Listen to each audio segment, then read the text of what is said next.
Well, I think in that case, I mean, to pick up on what you said there about we need to reject this, not just win, we need to reject it largely, hugely, enormously, send a signal that, because it really is kind of a vote on this whole woke ideology of identity politics. Look, if this goes through, the sense. Next thing will be a treaty. There'll be this so-called truth-telling commission. It's all lined up for what's going to happen. They don't want to talk about the next steps.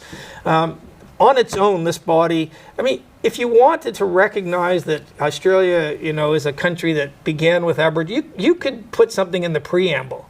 Nobody's against sort of bland recognition in that sense, and they're conflating that kind of recognition with a separate political body. It will be political, that has very large amounts of power, that will make lawmaking sclerotic, at least if you're a conservative who wants to cut spending and that sort of thing, that will lead to rent seeking. You know, this body, this voice body, has nothing to do with just this vapid notion of recognition. Someone said to me, it's actually this is a body that will enshrine left-wing thinking and the neo-Marxist identity politics to a certain extent. Well, it won't enshrine it explicitly, but in practice, that's what's going to happen. But it's going to be a separate body, and all it's going to do is be filled with people of that political, forget the race, it's the political persuasion. The activist class will take it over. Now, Damian, you might be able to explain why Labour would be in favour of that. I mean, I'm struggling to think why Labour would want this kind of body that makes it impossible. Why would you? It's possible for conservatives to push, or anybody right of And it's not just conservatives versus Labour. It's people who believe in democracy. I'm a big Democrat. I don't like giving too much power to judges or international bodies or international law.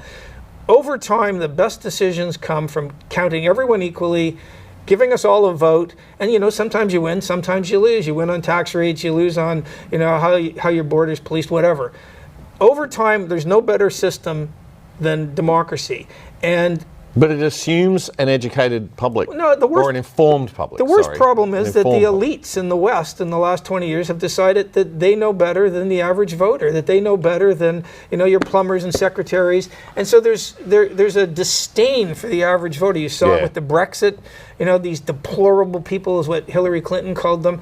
And I see this voice referendum. It's so elitist, ironically. It's shaping up to look a lot like the Brexit vote, where the elites in Australia, the corporate class, and the upper level bureaucrats are all going to be in favor, and the sort of deplorable class, the outsider caste, there's exceptions. They're going to be against. And I said from day one that this would lose. I hope I'm right.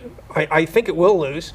I think that when people get into the ballot box, they'll say, I'm not voting for that. Now, the problem is that Albanese's just not funding the no case. So it's hard to, everyone out there has to get out and say to their friends, this is a rigged process.